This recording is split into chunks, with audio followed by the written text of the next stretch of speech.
This month for Stash Bash, we are bashing our Flair. And I was just showing you there all my Flair. I know one time in a previous video I had like dumped it all out on my desk or something, but I don't have that, but I don't remember which one it was. So for me, I really generally don't use more than 3 Flair on a page. I love them. You saw my collection. But I find that if you get more than 3, unless you're doing something that's like on the busier side, or you have like a big cluster of circles, for me, if I put more than 3 on a page, I kind of feel like they become, like it's too busy, right? So I'm going to back this cut file, which is a freebie cut file from Paige Evans' Facebook page. And so I just measured it down so it could be an element on an 8.5 by 11 layout. And it's not centered perfectly because I have no idea why. I don't know what I did that it didn't end up centered perfectly, but after waiting for all of it to cut, there was no way I was cutting it a second time. So yeah.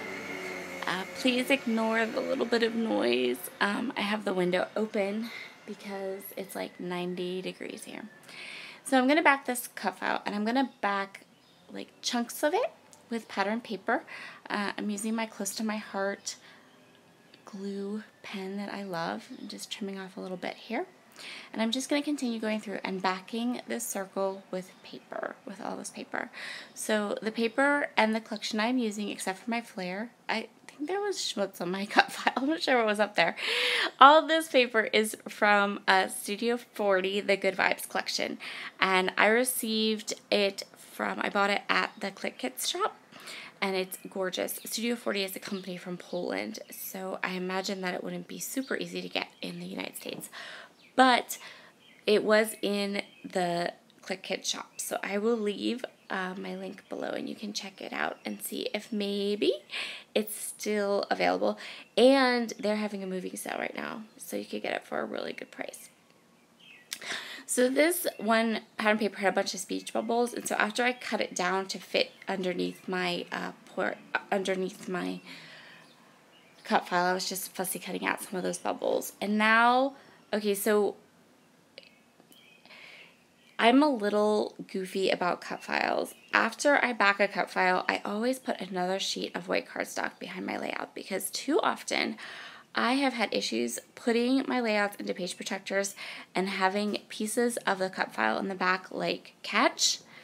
And for me, I like to have smooth backs on my layouts so they come in and out of the page protectors very easily.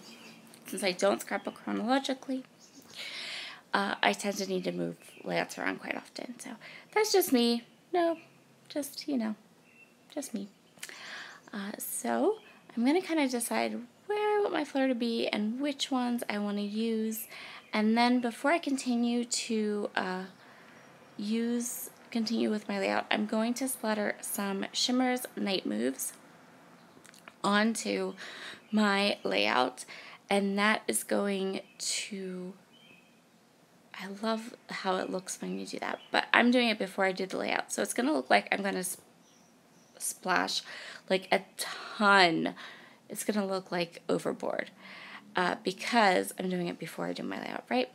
But most of this will get covered up. And I just thought it looked amazing. So I'm doing lots of splatters. So, yeah, pretty easy. I'm just going to make the base for this layout, and then we're going to go ahead and create it. So these are 2 photos of my youngest son in the pool last summer. He loves pools any chance he gets. Both my kids are water babies. And I have this fun Flair that says pool time. That one is from a Flair for Buttons. And then I'm going to create a cluster. So we have kind of like a diagonal line going across the cut file. And I love how this cut file turned out. I think it turned out really, really pretty and super fun. I really enjoyed kind of using it. And I love that Paige Evans gives us free cut files. Just saying. She's my favorite cut file designer. her cut files really inspire me. So I decided I want more circles. I have my big cut file circles. My flares are circles. I love circles. So let's do more circles, right? So I'm going to punch out. These are just the leftover scraps from the chunks of paper I used to back the cut file. And I'm just going to kind of make a little cluster of more circles that go around the layout. I'm going to use a little bit of all of the papers. What I really decide I want though is the black and white, because I have those black splatters, and I'm going to add a little extra something later on in this layout too. So I really wanted the black and white, that black and white like confetti pattern, because I thought it worked really, really well, and it was really nice. So I'm just going to continue on here, deciding where I want these circles and punching them out and creating my embellishment clusters. Decided to add some staple details and to kind of fudge the middle because my stapler doesn't fit. I put some faux staples in that circle. And so, yeah, I'm just going to continue on here, gluing things down, getting things exactly where I want it, and see what I meant? Suddenly, all those splatters don't look like a lot anymore.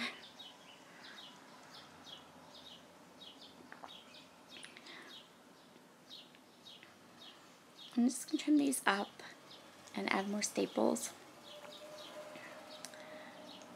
I used all those little speech bubbles that I had fussy cut from that scrap piece of paper, and I think they turned out really, really nice. I like them a lot. They fit in perfectly and kind of bring the pattern papers out.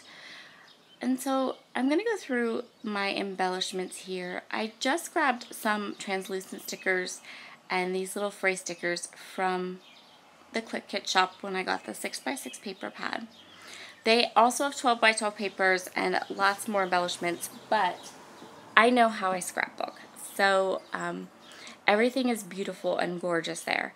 But I just bought the 6x6 pads and a couple of the translucent stickers and embellishments. And I think that it's important sometimes to know how you use product. You know, how much product is a reasonable amount for you to be able to move through. And I think that's a personal kind of decision for everybody. So I try hard not to overbuy, because I know that I will make a lot of layouts just with a couple of flat embellishments and a 6x6 pad, and that's it. That's all I need. So last little detail on this layout is that I went through my stash and grabbed these puffy cameras from Freckled Fawn. I used these on the layout previously, and so I had them like nice and close and handy, and I felt like the black and white worked perfectly and the cameras worked perfectly. So I'm just going to go ahead and add some of them here and there for little touches. And I think the last little thing I'm going to do to this layout is just grab a date stamp and put the date below the photos. Because I don't scrapbook chronologically, I am very big on dating my photos. So I ended up using a stamp that I have from Jasmine Joe's that just has all the months and then just stamping the year. Here are some close-ups. Be sure to check out all the other girls who are bashing their stash of Flair today, and have a wonderful, wonderful Wednesday. Bye.